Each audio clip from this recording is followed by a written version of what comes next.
Hola les jeunes! Salut tout le monde! Coucou! Alors nous voilà encore dans un endroit magnifique! Oui, Regardez! regardez encore. Hop! Je me baisse pour que vous voyez bien. Immense lagune, perchée à plus de 4000 mètres d'altitude, au Pérou, entre Puno et Arequipa. Voici notre route d'aujourd'hui. C'est quand même magnifique. C'est magnifique. Ouais, donc on était à Puno ce matin et on va à Arequipa ce soir. C'est ça. D'accord, donc on est bien au Pérou. Alors, on profite de cet endroit très très joli. Oui. Justement pour vous donner interroger l'essentiel. Lulu. Ah, c'est une interro. Oui. D'accord. Bon, c'est pour Moi vous j'ai donner. fait une interro en Bolivie, Ah oui. pour la fiche technique de Bolivie. Maintenant c'est à toi pour le Pérou. D'accord, donc c'est l'occasion aussi de vous donner un peu l'essentiel des choses à retenir sur le Pérou. C'est ça, c'est parti? Allez, on va voir si j'ai bien révisé. Allez, go!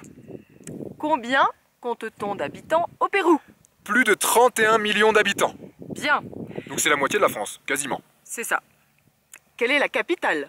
Alors, la capitale actuelle du Pérou s'appelle Lima. Oui. Mais il y a aussi une capitale historique Ah, qui s'appelle Cusco. Et donc Cusco, c'était l'ancienne capitale de l'Empire Inca, le fameux Empire Inca. Donc avant Exact. c'était Cusco, aujourd'hui c'est Lima. c'est ça.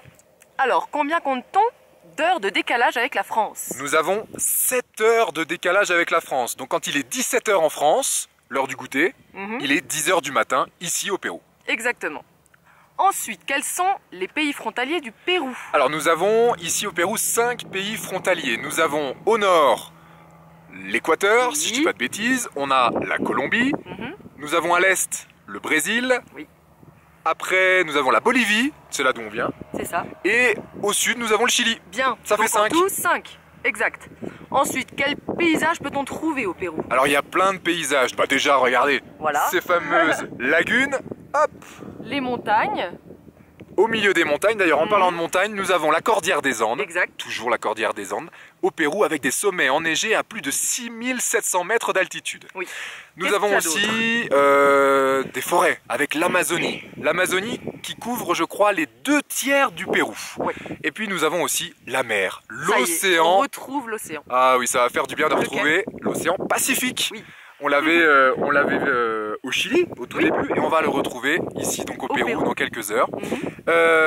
Et nous avons, je crois, au Pérou près de 3000 km de côte. C'est énorme. C'est ça. Ensuite, autre question, quel est le président du Pérou? Ah, alors là c'est une question difficile parce qu'il va falloir bien prononcer. Il s'appelle Martín Vizcarra Cornejo. Exact. Monsieur Cornejo, c'est le président du Pérou aujourd'hui. Bravo.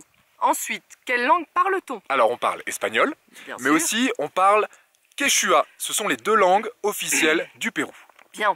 Venons-en à la monnaie. Ah, la monnaie, les sous-sous. Alors, les sous-sous. Alors on paye ici au Pérou en nuevo sol, mais on dit plus couramment dans les échanges quand on veut acheter des choses, des soles. Des soles. On dit Voilà. un sol et plusieurs des soles. soles. Alors on en a, Un nuevo sol.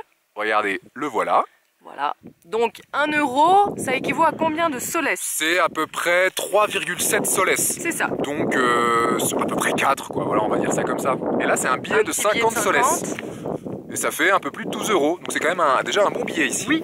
Voilà. C'est tout bon? Bah, je crois que c'est tout bon. Wouhou! J'ai tout Dernière juste! petite question, je Alors, crois. oui, celle-là, elle est pour toi. Aïe. Et oui, on a oublié le drapeau. Le drapeau du Pérou, il est comment, Ah, Charlotte? alors le drapeau du Pérou, donc il a 3 couleurs verticales, Ouais. rouge, blanc et rouge. Alors, regardez, je crois que dans notre guide, on a la On l'a. photo du drapeau du Pérou. Le voilà. Voilà. Alors, on vous rouge, blanc, rouge. On vous expliquera à l'écrit, mais il signifie, il symbolise le flamand. Un flamand à dos blanc et avec des ailes rouges. Donc D'accord. on vous écrira ce que ça Donc, signifie c'est plus ça, l'histoire. exactement. Et il y a un petit écusson aussi, mais là, on donnera les détails aussi dans l'article. Oui. D'accord? Super. Bon, bah, on est Ça très y est, content. 20 sur 20, bravo. On est très content d'avoir partagé tout ça avec vous. J'espère que vous allez retenir l'essentiel. On vous embrasse très Et on fort. vous fait de gros bisous. On reprend la route avec Conquistador, il nous attend. À bientôt. Gros bisous!